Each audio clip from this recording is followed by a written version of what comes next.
de Jésus avec les siens est terminée.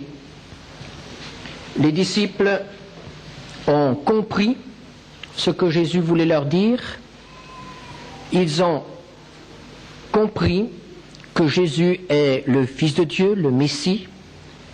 Ils ont placé leur confiance en lui. Ils sont disponibles. Jésus va les garder. Il les confie à son Père, qui les gardera. Il leur promet aussi la venue de son Esprit, qui les conduira. Au chapitre 17, nous avons la prière de Jésus. Cette prière qui nous permet d'entrer dans l'intimité entre le Fils et le Père. Et nous avons vu que Jésus prie pour ses disciples. Il demande au Père de les garder. Il demande au Père de les unir. Et il demande aussi au Père de leur donner sa gloire. C'est-à-dire de leur ouvrir le ciel. C'est-à-dire de leur donner tout ce qu'il a préparé pour eux. Tout ce que la mort de Jésus va leur permettre d'acquérir. Et la prière est terminée. Maintenant, Jésus s'apprête à faire face à ses adversaires. Jean 18, versets 1 et 2. Lorsqu'il eut dit ces choses, Jésus alla vers ses disciples, avec ses disciples de l'autre côté du torrent du Cédron, où se trouvait un jardin dans lequel il entra, lui et ses disciples. Judas, qui le livrait, connaissait ce lieu, parce que Jésus et ses disciples s'y étaient souvent réunis. Jésus a quitté la chambre haute, Jésus a quitté Jérusalem, et il est descendu dans la petite vallée qui se trouve là, au pied du temple, et qui sépare la colline de Jérusalem d'une autre colline appelée le mont des Oliviers. Et entre les deux collines se trouve cette vallée du Cédron, un torrent asséché, un torrent qui marque en quelque sorte la frontière de la ville. Il descend donc cette pente et franchit le torrent du Cédron. Derrière lui se trouve le temple, ce temple qui a été transformé en caverne de voleurs, ce temple où il n'y a plus de place pour le Fils de Dieu, il n'y a plus de place pour Dieu, parce qu'il a été accaparé par ceux qui s'appelaient serviteurs de Dieu. Les gardiens du temple en ont chassé le Seigneur du temple. Et il franchit maintenant le torrent de Cédron pour reprendre la marche vers le mont des Oliviers pour monter cette pente. Et il refait 10 siècles plus tard le même chemin que son ancêtre, le roi David, qui, devant lui aussi fuir devant son peuple, a monté cette colline en pleurant. Dans 2 Samuel, nous avons ce récit du départ de David hors de la cité de David, de cette ville qu'il a prise aux ennemis et qui est devenue la sienne, qui porte son nom, cité de David. Il est chassé par la révolte de son fils, et nous lisons dans 2 Samuel 15, verset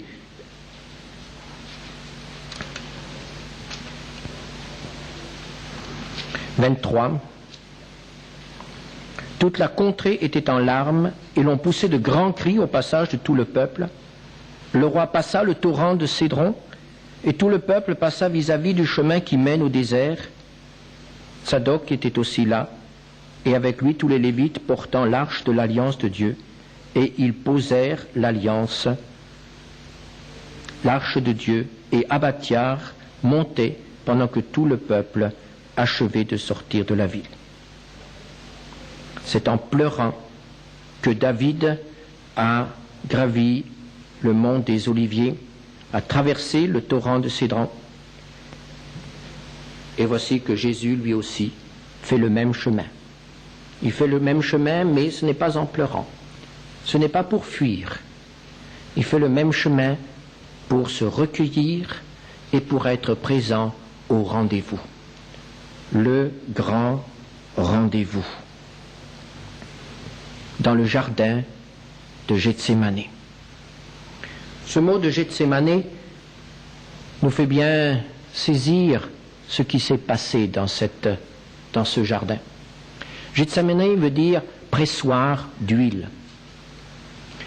Il y avait certainement pas mal d'oliviers et on y avait construit un pressoir. Un lieu où l'on écrasait les olives pour en faire sortir ce bien précieux qu'est l'huile. L'huile pure, l'huile qui peut être mélangée à du parfum et présentée dans le temple.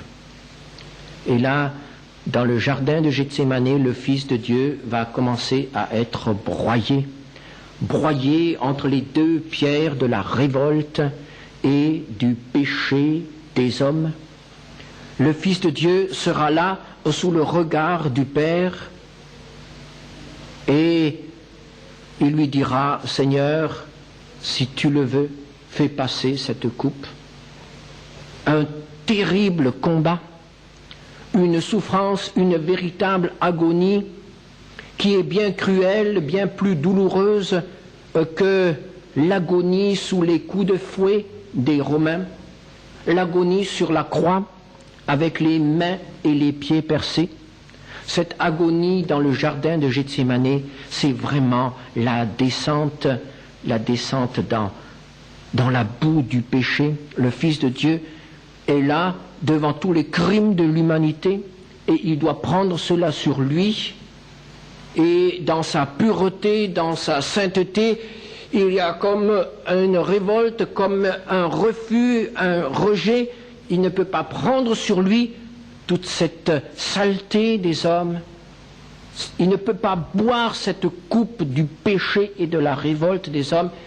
Et il dit, Seigneur, si tu le veux, fais passer cette coupe. Mais le Père ne le veut pas. Le Père a envoyé son Fils justement pour cette heure-là. Le Père a envoyé son Fils pour qu'il devienne homme, justement pour qu'il puisse mourir en prenant sur lui nos péchés. Le Père veut cette heure. Le Père veut que son Fils prenne toute la révolte des hommes et toute l'iniquité des hommes sur lui, et même qu'il devienne, pour quelques heures, péché, et qu'il soit considéré tout à l'heure comme le plus grand des malfaiteurs, et qu'il soit considéré comme le péché personnifié que Dieu va être obligé de rejeter pour un moment. Cette coupe. L'apôtre Jean ne nous décrit pas ce combat dans le jardin de Gethsémani. Son évangile a été écrit après les 3 premiers. Et donc tous les lecteurs des évangiles connaissent ce combat. Mais il y fait allusion. Au verset 11, Jésus dit, « Ne boirai-je pas la coupe que le Père m'a donnée à boire? Non pas ce que je veux, mais ce que tu veux, a été la parole de Jésus. » Oh, il aurait voulu, lui, que cette coupe lui soit épargnée. Mais il s'est soumis à la volonté du Père. Il a accepté cela. Pourquoi? D'abord par obéissance, mais aussi par amour. S'il refusait la coupe, s'il refusait la volonté du Père, nous ne serions pas là ce matin. Il a accepté parce qu'il nous a aimés. L'amour a été le plus fort. Et il est resté dans le jardin. Il est présent au grand rendez-vous. Le rendez-vous fixé avant la fondation du monde pour le salut des hommes pécheurs. Il est prêt, il est là, il attend maintenant les autres. Et soudain, dans la nuit, il a pu voir descendre de la colline du temple une longue file de lumière, des flambeaux, des torches, des lampes. En pleine nuit, le chemin commence à scintiller. Il entend quelques bruits confus des hommes qui marchent, des armes qui cliquettent. Tout ce bruit que l'on essaye d'étouffer, mais dans le silence de la nuit, Jésus, qui est juste en face, les voit venir. Il sait qu'à leur tête se trouve Judas. Judas, celui qui a vécu avec lui pendant 3 ans, Judas auquel il a tout donné aussi, Judas qu'il a aimé lui aussi. Mais Judas qui s'est laissé aveugler, dont le cœur a été rempli par la passion de l'argent, par Satan lui-même. Judas qui conduit maintenant cette troupe. Et cette troupe est composée des envoyés du sacrificateur et des envoyés du gouverneur, au verset 3. Judas donc, ayant pris la cohorte et des huissiers qu'envoyèrent les principaux sacrificateurs et les pharisiens, vint là avec des lanternes et des flambeaux et des armes. Les huissiers, ce sont les gardiens du temple. La cohorte, c'est l'armée romaine, l'armée d'occupation. Les gardiens du temple et les soldats de l'empereur s'unissent pour aller ensemble arrêter le Fils de Dieu, le Messie, le roi d'Israël. La présence de cette cohorte romaine, la présence du tribun commandant la place de Jérusalem, la citadelle romaine du fort Antonia, la présence de ce tribun montre que les sacrificateurs avaient parlé à Pilate et lui avaient demandé l'autorisation d'arrêter Jésus. Pilate était donc informé. Pilate a donné son autorisation. Il s'agissait là d'une action de police. Il s'agissait d'arrêter un malfaiteur, car c'est ainsi que Jésus a été décrit devant Pilate. Un rebelle, un fanatique, un agitateur, un homme qui met la paix romaine en question, un homme qui veut soulever le peuple contre Rome. C'est ainsi que cela a été présenté. Et le gouverneur a donc envoyé sa police, ses soldats, pour arrêter ce malfaiteur. Et voici cette troupe qui approche. Jésus les a vus venir de loin. Il aurait pu fuir. Cela aurait été très facile. Cette poignée d'hommes dans le jardin de Gethsémané aurait pu disparaître dans la nuit, se cacher, fuir. La troupe bruyante qui descend de Jérusalem ne les aurait pas retrouvés, tout au moins plus cette nuit-là. Mais Jésus ne fuit pas. Bien au contraire, Jésus sort du jardin, il va au-devant d'eux, à leur rencontre, il va au grand rendez-vous. Il sait ce qu'il attend et il est consentant, il est présent. Judas et la troupe pensaient surprendre Jésus et les siens endormis. Il devait être vers les 2 heures du matin. Et au contraire, Jésus est là, présent, réveillé. Il est là, devant eux. Versets 4 à 6. Jésus, sachant tout ce qui devait lui arriver, s'avança et leur dit, « Qui cherchez-vous » Ils lui répondirent, « Jésus de Nazareth. » Jésus leur dit, « C'est moi. » Et Judas, qui le livrait, était avec eux. Lorsque Jésus leur eut dit, « C'est moi », ils reculèrent et tombèrent par terre. C'est moi. Ils ne s'attendaient pas à le rencontrer. Ils pensaient avoir affaire à un passant ou ils pensaient avoir affaire à un homme, à un gardien du jardin peut-être. Ils ne pensaient pas trouver quelqu'un qui soit debout, qui soit réveillé. Et alors ils lui demandent ce renseignement, ils ne le reconnaissent pas. Ils lui disent, nous cherchons Jésus, ils ne l'ont pas reconnu. Et quand ils entendent ces mots, c'est moi, ils sont saisis de stupeur. Ce tribun, ces soldats, se préparaient à livrer un combat. Ils pensaient rencontrer de la résistance.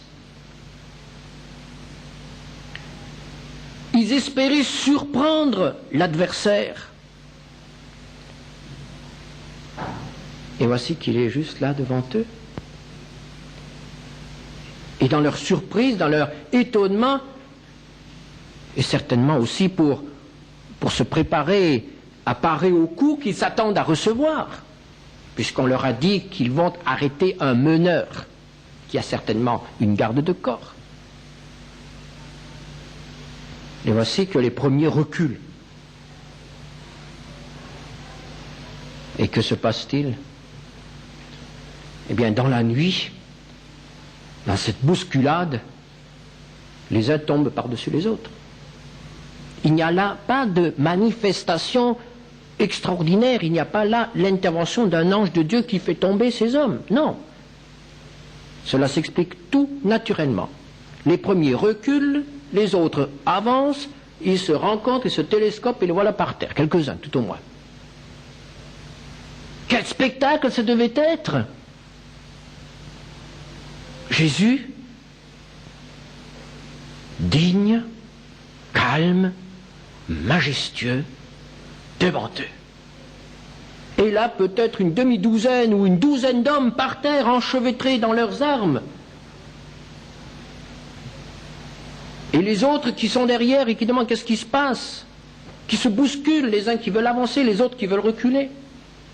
Encore une fois, l'occasion était bonne pour s'enfuir. Il ne pouvait y avoir aucun doute. Jésus voyait Judas, Jésus voyait les armes, Jésus voyait le tribun.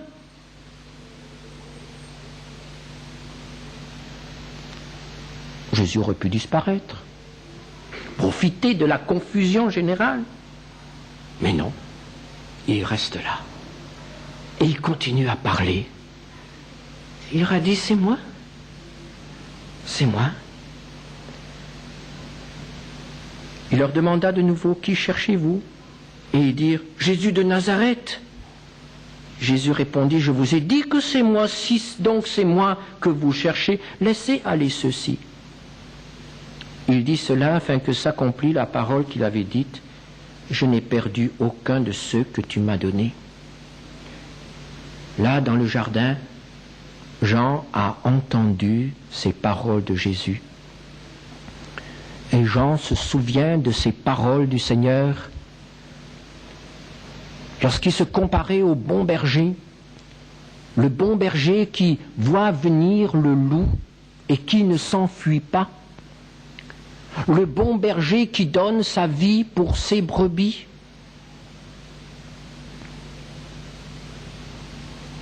Jésus, par ses paroles et par son corps, a été un rempart entre les ennemis et les disciples. Sa présence était tellement éblouissante, sa présence était tellement majestueuse que les huissiers et les soldats n'ont pas vu les disciples derrière. Et s'ils les ont vus, Ils n'ont pas réalisé, ils n'y ont pas pensé, ils n'ont pas pensé à les arrêter aussi.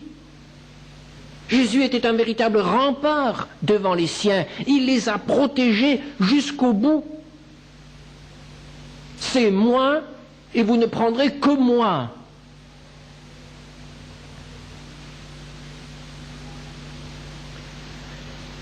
Quand nous lisons ce texte, nous devons nous poser des questions. Quel est cet homme qui a agi de cette sorte? Qui est donc cet homme? Est-ce un illuminé? Un illuminé, un fanatique qui, jusqu'au bout, ne voit pas clair, ne comprend pas ce qui va lui arriver? Tout dans les paroles du Seigneur prouve que nous n'avons pas affaire à un illuminé. Alors si ce n'est pas un illuminé, si ce n'est pas un fou, il n'y a pas d'autre réponse. Il ne peut être que le Fils de Dieu. Il ne peut être que ce qu'il a toujours affirmé être, le Fils de Dieu envoyé par Dieu, le Sauveur, celui qui domine la situation de bout en bout. La puissance est là, de son côté, à ce moment-là. La victoire est de son côté. Oui, il va être pris, il va être lié, il va être jugé. Et du commencement jusqu'à la fin, il dominera la situation. Et rien ne lui sera fait sans son autorisation.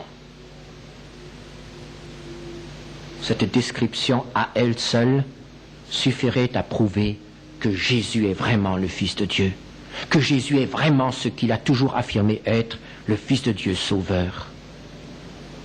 Nous n'avons pas affaire à un homme comme les autres, à un prophète ou à un illuminé. Nous avons affaire au Fils de Dieu. Et c'est pourquoi, dans ces moments difficiles, nous pourrions écrire aussi « Nous avons contemplé sa gloire ». Le véritable caractère d'un homme se manifeste dans l'adversité, dans la manière dont il tient bon. Et là, nous avons affaire à un caractère exceptionnel, incomparable, pensant aux siens, protégeant les siens, majestueux, calme, pas un mot de trop. Et cela se confirmera encore dans les heures qui suivront. Verset 12. La cohorte, le tribun et les huissiers des Juifs se saisirent alors de Jésus et le lièrent. Et là, le mot qui est important dans ce verset, c'est le mot « alors ». Quand il a écrit son évangile, l'évangéliste Jean a placé le mot « alors » au début de la phrase. Et nous devrions lire ainsi. Alors, la cohorte, le tribun et les huissiers se saisirent de Jésus et le lièrent. Alors, quand tout a été terminé, quand Jésus a donné l'autorisation, alors ils ont pu se saisir de lui. Alors, le pouvoir de le lier et de l'emmener leur a été accordé. Alors, ils le lièrent. Jésus se laisse conduire comme cet agneau sans défense. Jésus est emmené, il traverse à nouveau le torrent du Cédron. Devant lui, la muraille du temple, il va entrer dans la ville, dans sa ville. Il traverse les rues obscures de la ville de Jérusalem et il arrive au palais d'Anne. Chapitre 18, versets 13 à 14. Ils l'emmenèrent d'abord chez Anne, car il était le beau-père de Caïphe qui était souverain sacrificateur cette année-là. Et Caïphe était celui qui avait donné ce conseil aux Juifs: il est avantageux qu'un seul homme meure pour le peuple. Anne a été souverain sacrificateur en l'an 7 de notre ère et il a été révoqué en l'an 16. Ses 5 fils sont devenus tour à tour sacrificateurs, souverains sacrificateurs. Et cette année-là, c'était Caïphe, son gendre, qui était souverain sacrificateur. Les dispositions de Caïphe, nous les connaissons, elles sont indiquées. Il était déterminé de tuer Jésus. Alors, nous voyons tout de suite à quel juge nous avons affaire. Un juge qui a pris la résolution à l'avance. Donc tout le procès ne sera qu'une comédie, un semblant de procès. Mais on conduit tout d'abord Jésus chez Anne, le beau-père du souverain sacrificateur. C'était alors un vieillard, mais il jouissait d'une très grande autorité. Et c'est à lui qu'est confié le premier interrogatoire. Parce qu'en effet, on voulait faire vite. La fête de Pâques approchait et on voulait que Jésus soit crucifié avant le début des fêtes. Il fallait donc faire très vite, car dans la loi juive, le Sanhédrin ne pouvait être saisi d'une affaire que 24 heures, un jour après le premier interrogatoire. Alors on a tourné la difficulté, on a fait 2 interrogatoires cette nuit-là, pour pouvoir, le matin venu, dès l'aube, rassembler le Sanhédrin qui ne devait jamais siéger la nuit, rassembler le Sanhédrin pour juger Jésus le plus rapidement possible et arracher à Pilate l'autorisation de crucifier Jésus. Tout doit donc aller très vite. Et ce premier interrogatoire consiste surtout à essayer de savoir, enfin de faire porter sur Jésus le soupçon d'être un agitateur. Car il faut présenter à Pilate non pas un motif religieux, mais un motif politique. Et c'est la raison pour laquelle le souverain sacrificateur pose à Jésus des questions concernant son enseignement et ses disciples. On voulait savoir combien il a de disciples et ce qu'il leur a enseigné. La réponse de Jésus sera à nouveau majestueuse.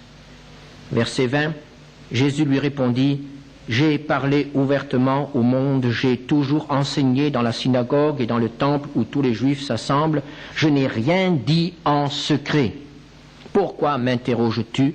Interroge sur ce que je leur ai dit, ceux qui m'ont entendu. Voici ceux-là savent ce que j'ai dit. Par cette réponse, Jésus rappelle au souverain sacrificateur qu'il n'a rien fait en secret. Il a vécu sa vie sous le regard de son peuple, dans la lumière. Il ne s'est pas caché, il a été présent, ouvertement. Et si l'on trouve, parmi les nombreux auditeurs qui ont entendu les discours de Jésus, si l'on trouve des témoins qui peuvent affirmer que Jésus a été un agitateur, qu'il a voulu soulever le peuple contre César, eh bien, alors, oui, mais on n'en trouvera pas. En tout cas, on ne pourra pas trouver quelqu'un qui, disant la vérité, affirmera ces choses. J'ai enseigné au grand jour. Tous m'ont entendu. Je ne suis pas un agitateur. Cette accusation politique ne peut pas avoir prise sur lui. Malgré cela, on va l'envoyer au palais de Caïphe. Là, il aura à répondre à d'autres questions. Puis, on le conduira devant le Sanhédrin et il sera condamné à mort. Pourquoi? Parce qu'il affirmera qu'il est le Fils de Dieu. Ils n'ont pas pu mettre sur lui une autre accusation que celle d'avoir affirmé qu'il est le Fils de Dieu. Et cette affirmation-là est encore la vérité. Pendant ces heures où Jésus manifeste sa gloire par la maîtrise de la situation, se déroule un autre drame, celui de l'apôtre Pierre. Chapitre 18, versets 15 à 18. Simon-Pierre, avec un autre disciple, suivait Jésus. Ce disciple était connu du souverain sacrificateur et il entra avec Jésus dans la cour du souverain sacrificateur. Mais Pierre resta dehors près de la porte. L'autre disciple, qui était connu du souverain sacrificateur, sortit par là à la portière et fit entrer Pierre. Alors la servante, la portière, dit à Pierre, « Toi aussi, n'es-tu pas des disciples de cet homme ?» Il dit, « Je n'en suis point. » Les serviteurs et les huissiers qui étaient là avaient allumé un brasier car il faisait froid et ils se chauffaient. Pierre se tenait avec eux et se chauffait. Qu'est-il arrivé à Pierre? Mais qu'est-il donc arrivé à cet homme qui aimait profondément le Seigneur Jésus et qui s'était engagé à lui rester fidèle jusqu'au bout? N'avait-il pas dit, quelques heures auparavant, « Je resterai avec toi » Chapitre 13, 37. « Je donnerai ma vie pour toi »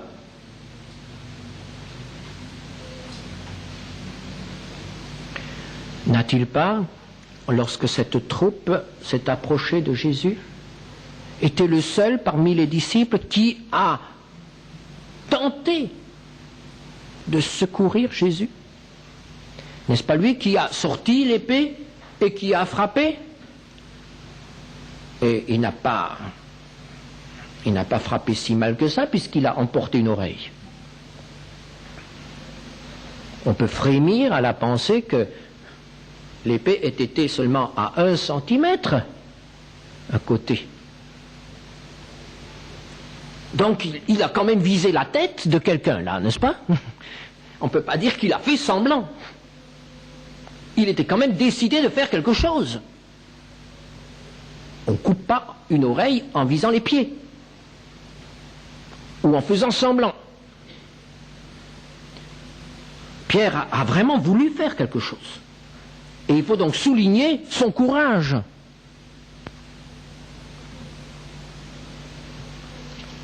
Un courage admirable. Parce qu'il avait devant lui quelques soldats romains qui avaient aussi l'habitude de manier l'épée.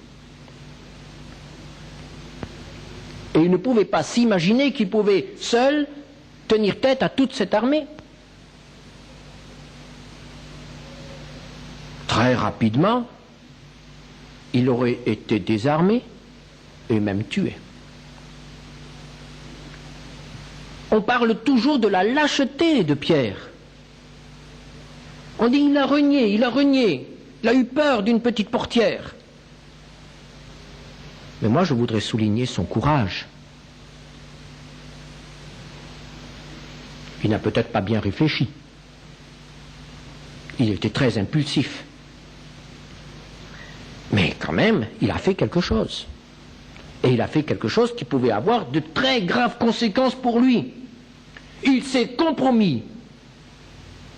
Tous les autres disciples étaient dans l'obscurité, derrière, dans le jardin. Mais lui, il est venu près de Jésus, il est entré dans la lumière. Son visage a été vu.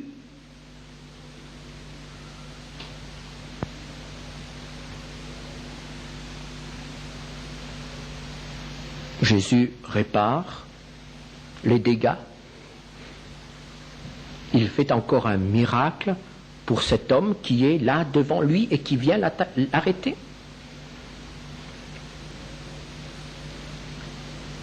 Et il est emmené. Alors nous lisons que Pierre suivit Jésus. Alors là encore, il faut reconnaître que Pierre est vraiment courageux. On vient de le voir avec une épée à la main, essayant de défendre Jésus, et le voici maintenant qu'on peut le distinguer là, un peu dans l'obscurité avec un autre qui suivent la troupe. place de Pierre, moi je ne serais pas resté là. J'aurais fui. Mais non. Il continue. Il veut rester avec Jésus. Et le voici maintenant devant le palais du souverain sacrificateur et la porte est fermée. Jésus est de l'autre côté. Il voudrait entrer. Et son compagnon, l'autre apôtre, peut-être l'apôtre Jean, on ne sait pas, mais un autre apôtre, un autre disciple, a des relations avec les gens du palais, et la porte peut s'ouvrir. Et voici Pierre qui peut entrer dans le palais, et la porte se ferme de nouveau derrière lui. Il faut du courage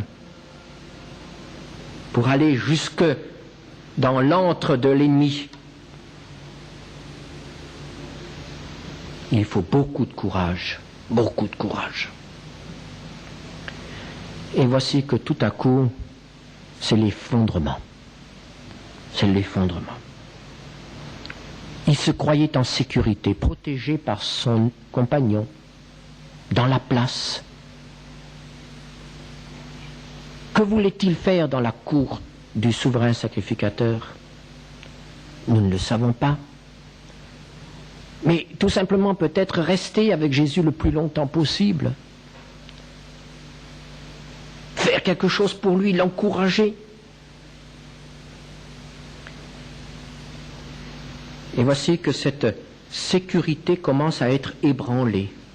Tout d'abord la portière qui s'adresse à lui. Toi aussi, n'es-tu pas disciple de cet homme? Il est pris au dépourvu.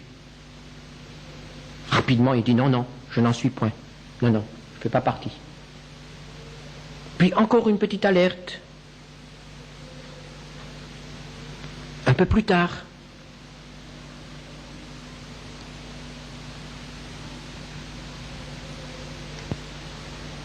Et une troisième.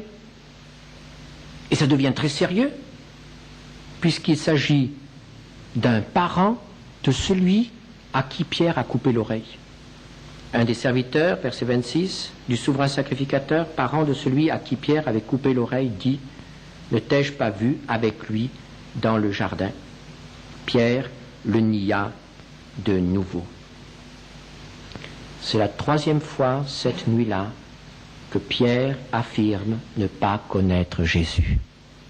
Et pourtant, il l'aime. Et pourtant, il est courageux. Et pourtant, il a voulu le suivre jusqu'au bout. Mais tout à coup, c'est l'effondrement. Il a renié son maître. Et il doit fuir. Nous savons qu'il a rencontré le regard de Jésus. Le regard de celui qu'il aimait. Et cette rencontre, ce n'était pas un encouragement pour Jésus, comme il aurait aimé. Il était venu pour soutenir son maître, et il a trahi. Et pourtant, il était animé de bons sentiments, comme on dit. Si nous mettons le comportement de Jésus d'un côté, le comportement de Pierre de l'autre, d'un côté, Jésus qui maîtrise parfaitement la situation et qui va jusqu'au bout. Et de l'autre côté, un homme qui a de très grandes qualités, qui est animé des meilleurs sentiments et qui s'effondre. Nous pouvons voir la distance qui nous sépare de notre Sauveur, qui sépare l'homme du Seigneur. Et cette distance, on peut la voir dans l'amour. C'est par amour que Jésus a accepté la coupe. C'est par amour qu'il est resté lorsqu'on l'a giflé, lorsqu'on l'a fouetté, lorsqu'on l'a couronné d'épines, lorsqu'on l'a crucifié. C'est par amour qu'il est resté. Il n'y a pas eu d'effondrement chez Jésus. Il n'y a pas eu de fuite chez Jésus. Pourquoi? Par amour. Pierre a aussi agi par amour. Mais cet amour a des limites. Et cela doit nous faire comprendre que notre amour aussi a des limites. Et même si nous aimons le Seigneur de tout notre cœur, il faut que nous comprenions que nous n'avons pas en nous la force de lui rester fidèles. Nous n'avons pas en nous la force de rester ferme dans les difficultés, dans l'opposition. C'est lui seul qui peut nous donner cette force. C'est lui seul qui peut verser dans notre cœur l'amour qui tient, l'amour qui ne recule pas, l'amour qui ne renie pas, l'amour qui n'essaye pas de se sauver soi-même lorsque tout s'effondre. C'est l'amour extraordinaire, c'est l'amour donné par l'Esprit de Dieu dans notre cœur, l'amour qui tient, l'amour qui seul nous permet de rester fidèles. Nous aimons le Seigneur. Nous voulons le servir. Nous voulons le suivre jusqu'au bout. Mais rappelons-nous que nous en sommes absolument incapables s'il ne vient pas à notre aide, s'il ne nous en donne pas les moyens. Est-ce qu'il veut nous donner ces moyens? Certainement. Il faut donc le lui demander et lui dire, Seigneur, moi aussi, je suis prêt à t'aimer. Je suis prêt à t'aimer jusqu'au bout, mais tu vois, je ne peux pas. Je suis faible, je suis incapable. Je te demande maintenant, Seigneur, de me donner la force d'aller jusqu'au bout, car je le veux, malgré tout. Et vous pouvez être certains, nous pouvons être certains que cette prière-là est exaucée, car elle est conforme à la volonté de Dieu. Dieu veut que nous l'aimions de l'amour surnaturel, de l'amour extraordinaire, produit par la présence du Saint-Esprit, de l'Esprit d'amour en nous.